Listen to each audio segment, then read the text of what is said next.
में जो पारे सुनते हैं उनका खुलासा, पूरे पारे का खुलासा, साथ साथ सूरतों का खुलासा भी हम रोज़ाना सुनते हैं। 14 पारों का खुलासा हम सुन चुके हैं, 15वें पारे का इंशाअल्लाह अभी सुनेंगे। सूरह बनी इसराइल का आगाज़ होता है 15वें पारे से। इस सूरत में 12 रकूँ हैं, 111 आयतें हैं।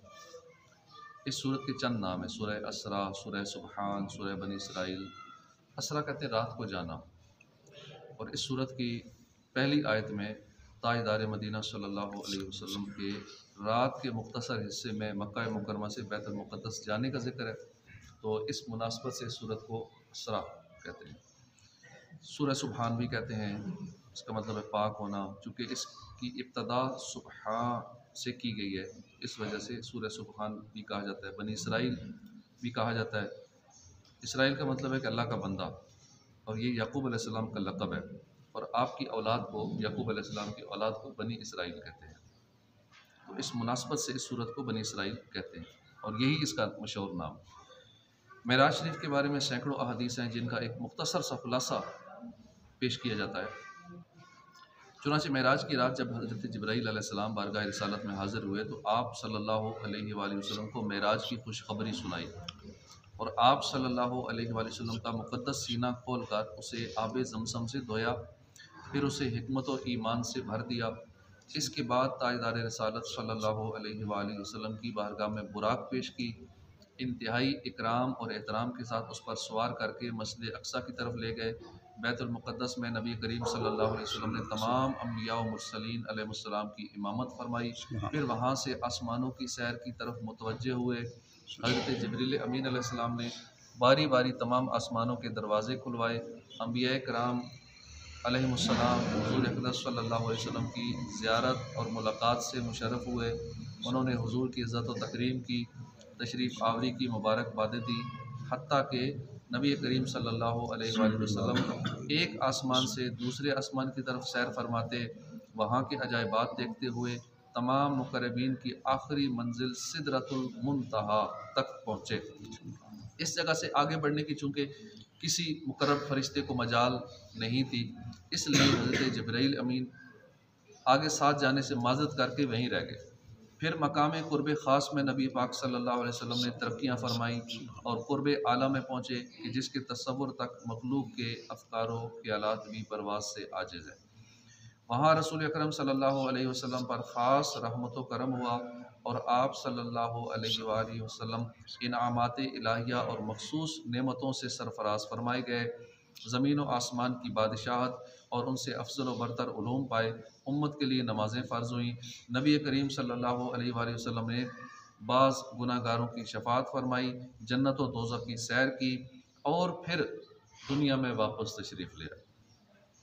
जब सरवर आलम सल्लल्लाहु अलैहि वसल्लम ने इस वाक़े की ख़बरें दी तो कुफ़ार ने इस पर बहुत वावेला किया और हुज़ूर अक़दस सल्लल्लाहु अलैहि वसल्लम से बैतुल मुक़द्दस की इमारत का हाल और मुल्क शाम जाने वाले काफ़िलों की कैफ़ियतों के बारे में पूछा।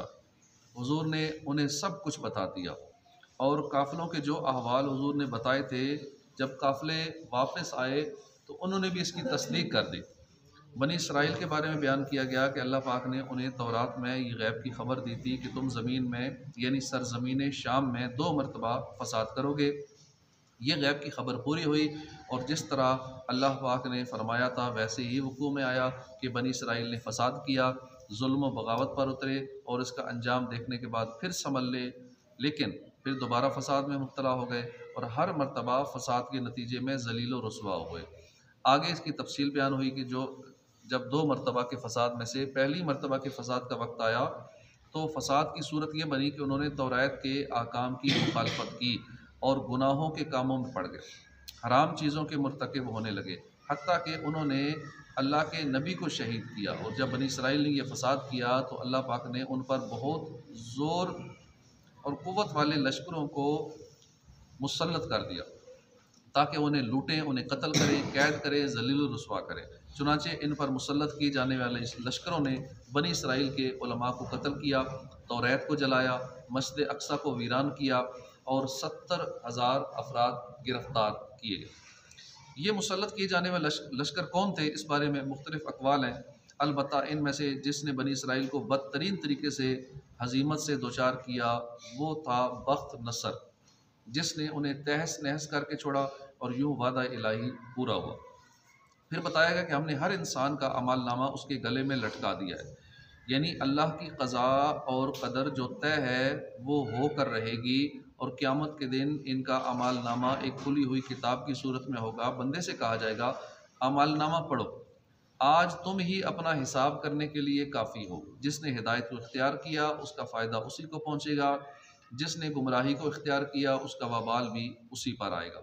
कोई बोझ उठाने वाला किसी का बोझ नहीं उठाएगा, और हम उस वक्त तक अजाब देने वाले नहीं हैं जब तक हुज्जत को मुकम्मल न कर दें, यानी जब तक रसूल को ना भेज दे।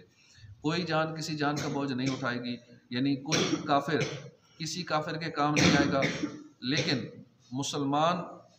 मुसलमानों के लिए क़यामत के दिन शफात है। मुसलमान एक दूसरे की शफात करेंगे। जो नेक लोग होंगे वो अपने दोस्तों की भी शफात करेंगे, जानने वालों की, यहाँ तक कि ये भी होगा कि कोई कहेगा कि मैंने आपको पानी पिलाया था, मैंने आपको वज़ू कराया था, मेरी आपसे दोस्ती थी, मुझे भी जन्नत में ले जाएं। तो आपस में अल्लाह की खातिर मोहब्बत करने वाले भी ना एक दूसरे की शफात करेंगे और एक दूसरे को जन्नत में जाने का सबब बनेंगे कि मेरी भी आपसे सलाम दुआ थी दुनिया में, तो मेरा भी कुछ करे ना। तो इसके बाद 16 आयत में अल्लाह पाक ने तकरीबन 25 कामों का हुक्म दिया। आयत के इब्तदाई हिस्से का माना यह है कि तुम्हारे रब ने हुक्म फरमाया कि तुम अल्लाह की इबादत में उसके साथ किसी और को शरीक न ठहराओ, और तुम्हें जो काम करने का अल्लाह पाक ने हुक्म दिया उन्हें करो, जिन कामों से मना किया उनसे बचो। इसमें सैयदुल मुरसलीन सल्लल्लाहु अलैहि वसल्लम की रिसालत का इकरार है, उनसे मोहब्बत और उनकी ताज़ीम करना भी दाखिल है। अपनी इबादत का हुक्म देने के बाद इसके साथ ही माँ बाप के साथ अच्छा सलूक करने का हुक्म दिया। इसमें हिकमत यह है कि इंसान के वजूद का हकीकी सबब अल्लाह की तख्लीक और ईजाद है, जबकि ज़ाहिरी सबब उसके माँ बाप है। इसलिए अल्लाह पाक ने पहले इंसानी वजूद के हकीकी सबब की ताज़ीम का हुक्म दिया, और फिर उसके साथ ज़ाहिरी सबब जो वालिदैन हैं उनकी ताज़ीम का हुक्म दिया। आयत का माना यह है कि तुम्हारे रब ने हुक्म फरमाया कि तुम अपने वालिदैन के साथ इंतहाई अच्छे तरीके से नेक सलूक करो, क्योंकि जिस तरह वालिदैन का तुम पर एहसान बहुत अजीम है, तो तुम पर लाजिम है कि तुम भी उनके साथ उसी तरह नेक सलूक करो। मज़ीद हुक्म दिया कि वालिदैन के साथ नरमी और आजिज़ी के साथ पेश आओ, और हर हाल में उनके साथ शफ़क़त और मोहब्बत का बर्ताव करो, क्योंकि उन्होंने तेरी मजबूरी के वक्त तुझे मोहब्बत से परवरिश किया था, और जो चीज़ उन्हें दरकार हो वो उन पर खर्च करने में दरेग ना करो। हुकूक के वालिदैन के बयान के आखिर में फरमाया कि इनके लिए दुआ करो। गोया ये फरमाया गया कि दुनिया में बेहतर से बेहतरीन सलूक और खिदमत में कितना भी मुबालगा कर लिया जाए, लेकिन वालिदैन के एहसान का हक अदा नहीं होता। इसलिए बंदे को चाहिए कि बारगाह इलाही में उन पर फजल व रहमत फरमाने की दुआ करे, अर्ज़ करे कि या रब मेरी खिदमतें उनके एहसान की जज़ा नहीं हो सकती, तू उन पर रहम फरमा, तू उनके एहसान का बदला हो। रब्बिरहमहुमा कमा रब्बयानी सगीरा। अपने वालिदैन के लिए हर नमाज में दुआ करें, जब भी हाथ उठाएं अपने वालिदैन को याद करते रहें। दुनिया में हैं तो भी दुआ करें, दुनिया में नहीं है तो भी उनके लिए दुआ करें। अपने वालिदैन की तरफ से इसाले सवाब करें तो उनको फ़ायदा होगा। फिर रोज़ी की कमी के डर से औलाद को कत्ल करने की मजम्मत करते हुए फरमाया कि तुम्हारी रोज़ी भी अल्लाह के ज़िम्मे करम पर है, और तुम्हारी औलाद की रोज़ी भी अल्लाह ही के ज़िम्मा करम पर है। फिर गुनाहों से बचने का हुक्म दिया गया कि ज़िना से बचो, नाहक कत्ल ना करो, यतीम का माल नाहक ना खाओ, अहद शिकनी ना करो, नाप तोल में कमी ना करो, बग़ैर तहकीक के किसी बात को नकल ना करो, ज़मीन पर मुतकब्बिराना अंदाज में ना चलो। ये सब बुराई के नापसंदीदा काम हैं। हम हर बात मुख्तलिफ अंदाज में बयान फरमाते हैं ताकि ये लोग नसीहत हासिल करें, मगर ये लोग हक़ से और भी दूर होते चले जा रहे हैं।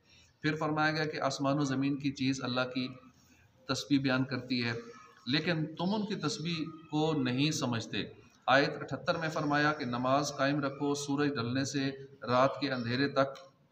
इस दौरानिए में 4 नमाजें आ गई, ज़ोहर, असर, मगरिब, इशा, क्योंकि ये चारों नमाजें सूरज ढलने से रात गए तक पढ़ी जाती हैं। मज़ीद फरमाया कि सुबह का कुरान कायम रखो, इससे नमाज फ़जर मुराद है। साथ ही कुरान पाक की तिलावत करने, तहज्जुद का एहतमाम करने की तरगीब इरशाद फरमाई गई है।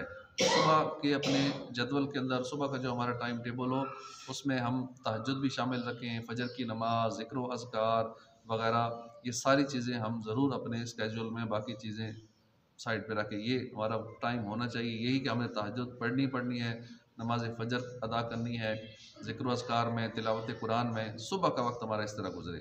इन्हीं आयात में आप सल्लल्लाहु अलैहि वसल्लम को मकाम महमूद अता किए जाने की बिशारत है। फिर बताया गया कि हक़ आने पर बातिल ज़ाइल हो जाया करता है। कुरान करीम को मोमिनीन के लिए शिफा और रहमत फरमाया गया। आगे फरमाया कि सारी दुनिया के इंसान और जिन्नात मिलकर भी कुरान करीम जैसा कलाम बनाने पर भी कादिर नहीं हो सकते। फिर मूसा अलैहिस्सलाम के फ़िरौन के साथ होने वाला जो मुकालमा उसका ज़िक्र किया गया, जिसको पहले भी बयान किया गया है, और इन्हें अता की जाने वाली निशानियों का मुख्तसरन तज़किरा किया गया। फिर मुशरिकीन मक्का जो इतराज़ करते थे उसका जवाब दिया गया। एक बार सरकार दो आलम सल्लल्लाहु अलैहि वसल्लम ने तवील सजदा किया और अपने सजदे में या अल्लाह या रहमान फरमाते रहे। जब अबू जहल ने सुना तो कहने लगा कि मोहम्मद सल्लल्लाहु अलैहि वसल्लम हमें तो कई माबूदों के पूजने से मना करते हैं और ख़ुद दो को पुकार रहे हैं, एक रहमान को पुकार रहे हैं या अल्लाह को पुकार रहे हैं, ये तो दो हो गए, अल्लाह को और रहमान को माज़अल्लाह। इसके जवाब में ये आयत नाज़िल हुई और बताया गया कि रहमान, अल्लाह और रहमान ये दो नाम एक ही माबूद बरा के नाम है। हाँ, किसी नाम से पुकारो, और उसके तो और भी बहुत सारे नाम हैं, सब नाम अच्छे हैं। जैसे अल्लाह के 99 नाम मशहूर है और हकीकतन जो है वो अल्लाह के इससे भी ज़्यादा पाकीज़ा नाम है। इसके बाद सूरह कहफ भी इसी पारे के अंदर है। ये सूरत मक्का मुकरमा में नाज़िल हुई, इसमें 12 रकू हैं, 110 आयतें हैं। कहफ का माना है पहाड़ी गार, और इस सूरत की आयत नंबर 9 तक 26 में असहाब कहफ यानी पहाड़ी गार वाले चंद औलिया का वाक़या है। इस वजह से, इस मुनासबत से इस सूरत का नाम सूरह कहफ रखा गया। अबू सईद खुदरी रज़ी अल्लाह अन्हु से रिवायत है, नबी करीम सल्लल्लाहु अलैहि वसल्लम ने फरमाया, जो शख्स जुम्मा के दिन सूरह कहफ की तिलावत करेगा तो आइंदा जुम्मे तक उसके लिए ख़ास नूर की रोशनी होगी। रसूल पाक सल्लल्लाहु अलैहि वसल्लम ने फरमाया कि जो सूरह कहफ की इब्तदाई 10 आयात याद करेगा वो दज्जाल के फितने से महफूज रहेगा। मुफस्सिरीन के बयान के मुताबिक असहाब कहफ अफसूस नामी एक शहर के शुरफा और मुअज़्ज़िज़ीन में से ईमानदार लोग थे। इनके ज़माने में दकियानूसी नामी एक बड़ा जाबिर बादशाह था जो लोगों को बुत परस्ती पर मजबूर करता था, और जो शख्स भी बुत परस्ती पर राज़ी ना होता उसे कत्ल कर डालता था। दकियानूस बादशाह के जबर जुल्म से अपना ईमान बचाने के लिए असहाब कहफ भागे और करीब के गार के अंदर पनाह गुज़ीन हुए, वहाँ सो गए। 300 साल से ज़्यादा अरसा गुजर गया, उसी तरह सोते रहे, उसी हाल में रहे। बादशाह को जुस्तजू से मालूम हुआ कि वो एक गार के अंदर है, तो उसने हुक्म दिया कि गार को एक संगीन दीवार खींचकर बंद कर दिया जाए ताकि वो उसमें मर जाए और वो उनकी कब्र हो जाए। यही इनकी सज़ा है। हुकूमती अमले में से ये काम जिसके सपुर्द किया गया वो नेक आदमी था। उसने इन असहाब के नाम, उनकी तादाद, पूरा वाक़या रांग की तख्ती पर कंधा कराकर तांबे के संदूक में दीवार की बुनियाद के अंदर महफूज कर दिया। और यह भी बयान किया गया कि इस तरह एक तख्ती शाही ख़जाने में भी महफूज करा दी गई। कुछ अरसे बाद दकियानूस हलाक हुआ। ज़माना गुजरता गया। 300 साल में कितनी हुकूमतें बदल जाती हैं, कितनी सल्तनतें बदली, यहाँ तक कि एक नेक बादशाह फरमा रवा हुआ जिसका नाम था बैदरूस। उसने 68 साल हुकूमत की। उसके दौरे हुकूमत में मुल्क में फ़िरका बंदी पैदा हुई और लोगों में आपस में इख्तलाफ होने लगा कि मरने के बाद दोबारा ज़िंदा कैसे हो सकते हैं। इसमें इख्तलाफ हो गया, आपस में बहसें चलने लगी और क़यामत के बारे में बहस मुबाहिसा करने लगे। क़यामत आने के मुनकिर हो गए लोग। बादशाह एक तनहा मकान में बंद हो गया।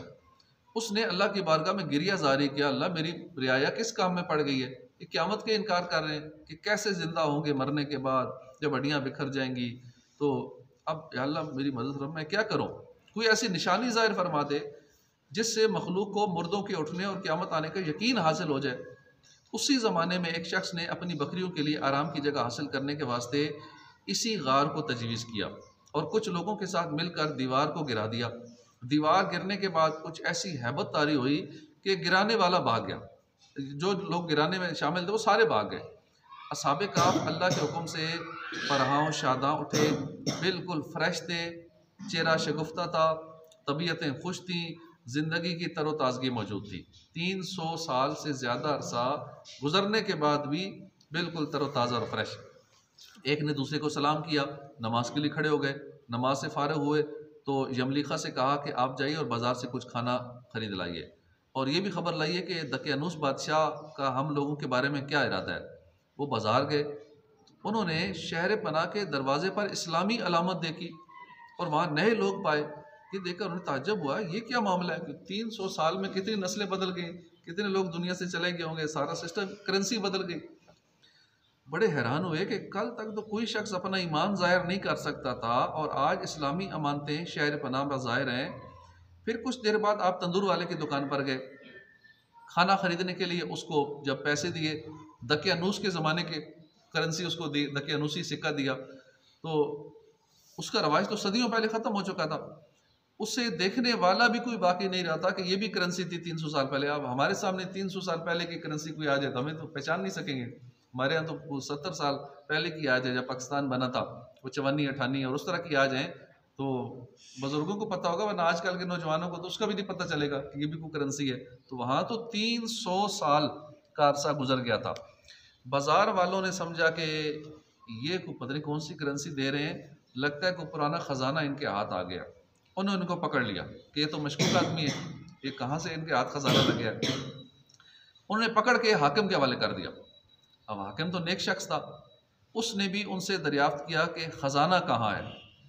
उन्होंने कहा जी ख़जाना कहीं नहीं है, भाई ये रुपया हमारा अपना रुपया है। हाकिम ने कहा कि ये बात काबिल यकीन नहीं है, क्योंकि इसमें सन जो लिखा हुआ है वो तो 300 साल पहले की डेट लिखी हुई है, हमारा तो नहीं है ये। और आप नौजवान हैं, हम बूढ़े हो गए हैं, हमने तो कभी ये सिक्का देखा ही नहीं है। आपने फरमाया कि मैं जो दरियाफ्त करूँ वो ठीक ठीक बताओ तो उकदा खुल जाएगा। ये बताओ कि दकियानूस बादशाह किस हाल और ख्याल में है। हाकिम ने कहा कि इस नाम का तो बादशाह है ही नहीं पूरी रूए ज़मीन पर। सैकड़ों साल गुजर गए, सैकड़ों बरस पहले एक बादशाह गुजरा है, बेईमान था, उसका नाम गुजरा है, ये उसका नाम था दकियानूस। आपने फरमाया कल ही तो हम उसके खौफ से जान बचा कर भागे हैं और मेरे साथी तो करीब गार के अंदर पनाह गुज़ीन है, चलो मैं तुम्हें उनसे मिलवाता हूँ। हाकिम और शहर के सरदार एक कसीर मखलूक के हमरा गार के किनारे पहुँच गए। असहाबे काफ यमलीखा के इंतज़ार में थे। जब उन्हें कसीर लोग देखे, आवाज़ें सुने तो समझ गए कि अब हमारा जो दोस्त था यमलीखा वो तो पकड़ा गया, अब दकियानूसी फ़ौज हमारी जुस्तजू में आ रही है। चुनाचे वो अल्लाह की हमद में मशगूल हो गए। इतने में शहर के लोग पहुँच गए। यमलीखा ने बकिया हजरात को तमाम किस्सा सुनाया। उन हजरात ने समझ लिया कि हम अल्लाह के हुक्म से इतना तवील ज़माना सोए रहे और अब इसलिए उठाए गए हैं कि लोगों के लिए मौत के बाद ज़िंदा किए जाने की दलील और निशानी बने। जब हाकिम शहर गार के किनारे पहुंचा तो उसने तांबे का संदूक देखा। उस संदूक को खुलवाया तो तख्ती बरामद हुई। उस तख्ती में उन असाब के अस्मा लिखे थे, उनके कुत्ते का नाम भी लिखा था और ये भी लिखा था कि ये जमात अपने दीन की हिफाजत के लिए दकियानूस के डर से इस गार में पनाह गुज़ीन हुई है। दकियानूस ने खबर पाकर एक दीवार से उन्हें गार में बंद कर देने का हुक्म दिया। हम ये हाल इसलिए लिखते हैं ताकि जब कभी ये गार खुले तो लोग इनके हाल पर मुत्तले हो जाएं। ये तख्ती पढ़कर सब ताज्जुब हुआ और लोग अल्लाह पाक की हम्दो सना बजा लाए कि उसने ऐसी निशानी ज़ाहिर फरमा दी कि जिससे मौत के बाद उठने का यकीन हासिल होता है। हाकिम शहर ने अपने बादशाह बेदरूस को वाक़े की इत्तला दी। चुनाचे बादशाह भी बकिया मोअज़्ज़िज़ीन और सरदारों को लेकर हाजिर हुआ। शुक्र इलाही का सजदा बजा लाया कि अल्लाह ताला ने उसकी दुआ कबूल कर ली है। असहाबे काफ़ ने बादशाह से मुआनका किया और फरमाया कि हम तुम्हें अल्लाह के सिपुर्द करते हैं। वस्सलामु अलैकुम वरहमतुल्लाहि वबरकातुहू। अल्लाह तेरी और तेरे मुल्क की हिफाजत फरमाए और जिन्हों इंस के शर से बचाए। बादशाह खड़ा ही था कि वो हजरात अपनी ख्वाबगाहों की तरफ वापस होकर मसरूफ़ ख्वाब हुए और अल्लाह पाक ने उनको वफ़ात दे दी। बादशाह ने साल के संदूक में उनके अजसाद को महफूज किया और अल्लाह पाक ने रोब से उनकी हिफाजत फरमाई कि किसी के मजाल नहीं कि वहाँ पहुँच सके। बादशाह ने सरे गार मस्जिद बनाने का हुक्म दिया। आज भी वहाँ मस्जिद मौजूद है और एक खुशी का दिन मुअय्यन कर दिया, हर साल लोग ईद की तरह वहाँ आया करें। आयत नंबर 32 से एक मुसलमान और एक काफिर का हाल बयान किया है और हर काफिर और मोमिन दोनों को दावत फ़िक्र दी है कि इस वाक़े में गौर करें और फिर अपना अंजाम देखें। चुनाचे फरमाया कि इन दो मर्दों का हाल यह है कि उनमें से एक आदमी यानी काफिर के लिए अल्लाह पाक ने अंगूरों के 2 बाग बना दिए और इन दोनों बागों को खजूरों से ढांप दिया और इनके दरमियान में खेती भी बना दी, यानी उन्हें नहायत बेहतरीन तरतीब के साथ मुरतब किया। आसपास सब्ज़ बाग, बीच में हरा भरा खेत हो तो देखने में बहुत खुशनुमा मालूम हो। इससे मालिक अपनी तमाम ज़रूरियात पूरी कर लेता है। खेत से ग़िज़ा और फल भी हासिल होते हैं बाग से। दोनों बागों ने अपने अपने फल दे दिए, उसमें कमी ना की। दोनों के बीच अल्लाह पाक ने एक नहर जारी कर दी, यानी खजूर अंगूर दोनों बागों में ही खूब बहार आई, फल खूब लगे। जबकि बाग के बीच में मौजूद नहर ने बाग की खूबसूरती में, जीनत में और इजाफा कर दिया, और वो बाग की तरोताज़ा रहने का बायस भी हुई। मज़ीद फरमाया कि इस बाग वाले काफिर आदमी के पास बाग के अलावा और ही बहुत सारा साजो सामान था, और ही बहुत सारा सोना चांदी भी था, और वो फ़ख्र करता था, अपने मुसलमान साथी से इतराता था, माल पर फ़ख्र करते हुए कहने लगा कि वो इससे फ़ख्र गुरूर की बातें करता रहता था। कहने लगा कि मैं तो इससे ज़्यादा मालदार हूँ और अफराद के एतबार से भी ज़्यादा ताकतवर हूँ। मेरा कुंबा कबीला बड़ा है, मेरे मुलाजिम ज़्यादा हैं, खिदमतगार ज़्यादा हैं, नौकर चाकर ही मेरे बहुत हैं। फिर उस काफिर की गाफिलाना बातों की इब्तदा होती है। चुनाचे वो बाग का मालिक मुसलमान का हाथ पकड़कर उसको साथ लेकर बाग में गया, वहाँ उसे फ़ख्रिया तौर पर हर तरफ लेकर फिरे और मुसलमान को हर चीज़ दिखाई। फिर बाग की जीनत और ज़िबाइश और रौनक और बहार देकर मगरूर हो गया। कहने लगा, मैं गुमान नहीं करता ये बाग कभी फना होगा, यानी सारी उम्र मुझे फल देता रहेगा। बाग के काफिर मालिक ने कहा कि मुझे तो इस बात का गुमान भी नहीं कि क़यामत कायम होगी जैसा तेरा गुमान है, बल्कि मुझे यकीन है क़यामत नहीं आएगी। अगर बिलफर्ज क़यामत आ भी गई तो मुझे आखिरत में भी इस दुनियावी बाग से बेहतर बाग दिया जाएगा, क्योंकि दुनिया में भी मैंने बेहतरीन जगह पाई है। सब बातें सुनकर उस काफिर के मुसलमान साथी ने उसकी फ़ख्र गुरूर की बातों का जवाब देते हुए कहा, क्या तू उस खुदावंदे कुद्दूस के साथ कुफ्र करता है जिसने तुझे मिट्टी से बनाया, फिर नुतफ़े से, फिर तुझे बिल्कुल सही मर्द बना दिया, यानी उसने तुझे अकल दी, अक्लो बुलूग क़ुव्वत ताकत अता की, तो सब कुछ पाकर काफिर हो गया। लिहाजा तू उसको मान या ना मान, लेकिन मैं तो यही कहता हूँ कि वो अल्लाह ही मेरा रब है और मैं किसी और को अपने रब का शरीक नहीं करता। मुसलमान ने उस काफिर को समझाते हुए कहा कि ऐसा क्यों ना हुआ कि तो सारे बाग और असबाब पर अल्लाह की कुदरत और नेमत का मुतरफ होता। अगर तू बाग देखकर माशाल्लाह कहता और इतराफ़ करता कि ये बाग उसके तमाम मुनाफे अल्लाह की मशीयत और उसके फजल करम से हैं और सब कुछ उसके इख्तियार में, चाहे आबाद रखे चाहे वीरान कर दे, ऐसा कहता तो ये तेरे हक में बेहतर होता। अगर तू मुझे अपने मुकाबले में माल और औलाद में कम समझ रहा है और इसलिए तकब्बुर कर रहा है, अपने आप को बड़ा समझता है, तो तूने ऐसा क्यों नहीं किया जो ऊपर बयान हुआ। मुसलमान ने मजीद कहा कि करीब है, यानी ऐसा भी हो सकता है कि मेरा रब मुझे तुझसे बेहतर बाग अता फरमा दे और तेरे बाग पर आसमान से बिजलियां गिरा दे, बिल्कुल वो मैदान हो जाए, सब्जे का निशान भी ना रहे, और अपनी ज़िंदगी ही में बाग को बर्बाद होता देखे तू और कफ़े अफसोस मलता रह जाए, या इस बाग का पानी ज़मीन में चला जाए और फिर निकाला भी ना जा सके। और उस काफिर के बाग पर अजाब आ गया। बाग के साथ साथ उसके दीगर हर तरह के मालो असबाब भी हलाकत में पड़ गए और बाग बिल्कुल वीरान हो गया। वो हसरत के साथ इन अखराजात पर अपना हाथ मलता रह गया और उसने बाग की देखभाल में जो खर्च किए थे वो सब कुछ उसका ज़ाया हो गया और बहुत बड़ा उसको नुकसान, चीज़ तहस नहस हो गई। फिर आयत नंबर 60 से मूसा अलैहिस्सलाम और खिज़र अलैहिस्सलाम का दिलचस्प वाक़या है। मूसा अलैहिस्सलाम हज़रत खिज़र के पास इल्म सीखने के लिए जाने वाले किसी को बयान किया गया है। आयत में जिनका जिक्र है वो मशहूर पैगम्बर और जलील क़द्र नबी हज़रत मूसा बिन इमरान है। उन्हें अल्लाह पाक ने तौरात और कसीर मोइज़ात अता फ़रमाए। मूसा अलैहिस्सलाम के खादिम का नाम था यूशा बिन नून। ये मूसा अलैहिस्सलाम ये हजरात जो है ना, मूसा अलैहिस्सलाम खिदमत और सोबत में रहते थे और आपसे इल्म हासिल करते थे। मूसा अलैहिस्सलाम के बाद हज़रत यूशा ही आपके वली अहद बने। तो आयत में मज़कूरा वाक़े का पस मंज़र यह है कि मूसा अलैहिस्सलाम ने बनी इसराइल की जमात में बहुत शानदार वाज़ फरमाया। इसके बाद किसी ने पूछा कि आपसे बड़ा आलम भी कोई है, तो आपने फरमाया नहीं।